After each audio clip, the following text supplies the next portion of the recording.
If you do go on to enjoy today's video, do me a favour and hit that like button and of course subscribe to the channel for more daily content. And if you need any coins for Ultimate Team to get a head start on the game, head to the link in the description, use the code TVM for a discount at checkout. What is going on, guys? TVM here. Welcome back to a brand new video, and we are going to take a look at our very first team of the group stage card, but it's going to be a Europa League team of the group stage, and that is of course Pepe. Thought I'd steer away from some of the mainstream players.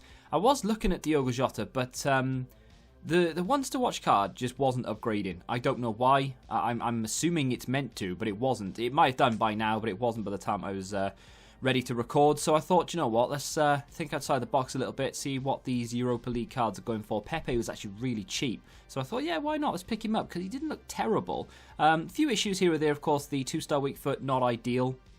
High medium work rate's nice. 6 foot is good. 4-star skills is good.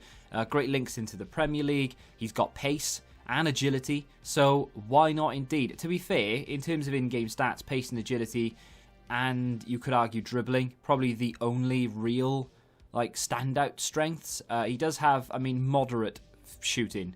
For a right winger, you don't need it in real life too much, but in game, in FIFA, you kind of need it a lot more. So 80 finishing is, I mean, it's not terrible, and you can improve it, and we have done, of course, with a Deadeye, but that's 79 composure.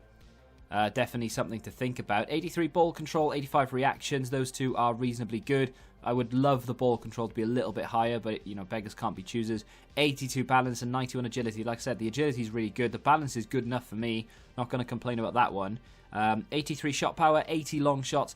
Like I said before, the shooting across the board is it's okay. It's not anything to write home about. I'm not going to get really excited about it. In terms of the traits, finesse shot is really the only thing. I mean, he has flair trait as well. The other three are CPU traits, so we don't include those. But he does have that, like I say, he does have that finesse shot trait. So if you like to take finesse shots from outside the area, fill your boots. Just remember that he's left-footed. In the first game that I played, for some reason, I had a blank. I knew he had a 2-star weak foot, and I had a look at his stats, so I knew a little bit about him. I have used the 82 Pepe quite a lot as well in early doors, and I just completely went blank and forgot what foot he was. Knew everything else about him, but I couldn't remember what foot he was. So I suppose in a way it was a good thing, because I was testing out left and right, and yeah, unfortunately neither really filled me with much confidence. I went into Managerial Masterpiece to review him, because in Classic you get people who just leave after one goal, or if you go in there with a team that's just, you know, too good looking, people will just leave. There's absolutely no reason to stay in a Classic friendly. There is in Managerial Masterpiece, even if people are playing to just play 15. So I thought, why not? And to be fair, we were coming up against some pretty good players. It is skill-based matchmaking. I am in Division 2, so we are playing against reasonably good people.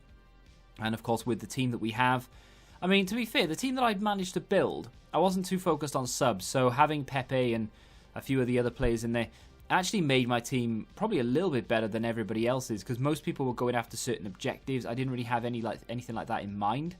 Martial in there to score a really nice goal. Diogo Jota assisting, but Pepe starting the move from the back. The one thing to note is you definitely need to remember which foot he is, because that right foot is completely useless. Like, you can't do anything with it at all. Tried it there, and of course can't get the height on the chip. Were that the other side, I think he might have done a little bit better. I didn't put enough power on it in the end. I don't think he would have scored either side, left or right foot. But either way, gets in here, kicks it with his left because he's left-footed. Emphatic finish. We were getting absolutely pummeled in that game. I say that. We weren't really, right? As I had most of the ball in this game. Unfortunately, every time my opponent attacked, he would score. He didn't have like too much of the ball. He wasn't dominating me necessarily. It's just every time he shot, he scored. One of those games. Not that I cared, because I didn't really go into it expecting, well, not expecting, but really wanting to win. It was just a case of, let's go in and see how good Pepe is. Went constant pressure. Pepe got on the ball an awful lot. Feeds a really nice pass through, and unfortunately we can't put that in the back of the net. But really good passing. Well, not passing, but really good pass, I should say. And he's capable of doing it every now and again. I wouldn't rely on it, though, that's for damn sure. It's not something that you can sit there and say, right, well, I don't need to improve his passing, because it's fine the way it is. We have a Deadeye on him. The Deadeye improves the short passing up to 92. Vision goes to 93. So if you do see a pass that you think, oh, actually, that's not too bad. The reason for that is because of the deadeye. That went clean over the bar, by the way. I didn't put anywhere near enough power on it for it to go clean over the bar, but it did, and on his strong foot as well. He should have scored. There's absolutely no excuse for that. Why didn't he score? I mean, we can speculate, right? Composure, 79. Natural finishing is only 80. But with a deadeye, it's 90. So, I mean, I'm literally going to put it down to two things. First of which, composure, because what else can we put it down to? That's a great goal, by the way. It's just mad how he can miss, 7 yards out? He can completely miss the goal. And yet, next game, juggles it past 3 or 4 defenders, brings it down, plants it past the keeper, job done. But, you know, it is what it is, I suppose.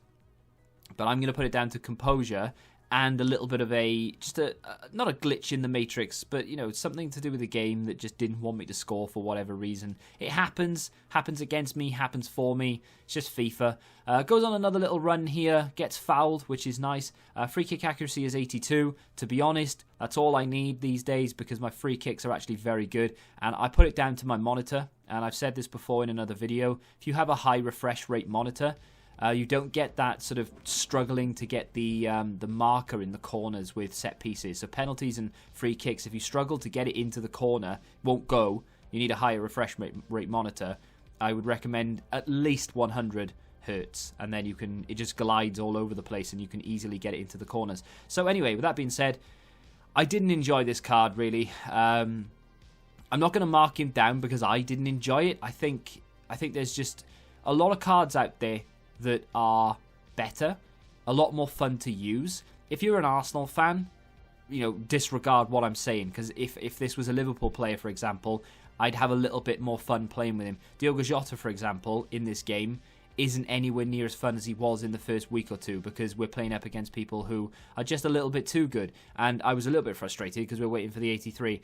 But I get it, you know, if you're a fan of the club, I get it, you're going to enjoy it a lot more. I didn't personally. The weak foot was really frustrating. The composure was very off-putting. He's very hit and miss. He just, like, sometimes he does some awesome things where he juggles past like 20 people, and then in the next clip, he misses a clear open goal. Just far too much inconsistency there for me, which is really frustrating. It's a very good price point. 50 or so thousand coins is not a lot to pay, which is nice. If you want to go out and just experiment. And you can use him in rivals, I'm sure. If you're good enough, especially, you can easily put him into a good team.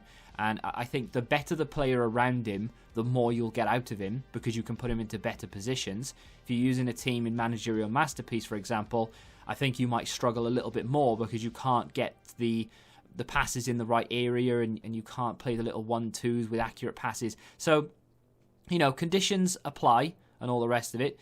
It's not terrible, but there are definitely better cards out there. And for 50,000 coins, I mean, you can go and get Dembele, who is absolutely ridiculous. You could have gone and got that Rodrigo from Objectives, who is a very good card and better than this Pepe. So that's just where I'm coming from. If you have enjoyed the review, though, do me a favour and hit that like button. Subscribe to the channel if you're new. And until the next time, goodbye. Join the Betting Rebellion and find out what your football knowledge is really worth.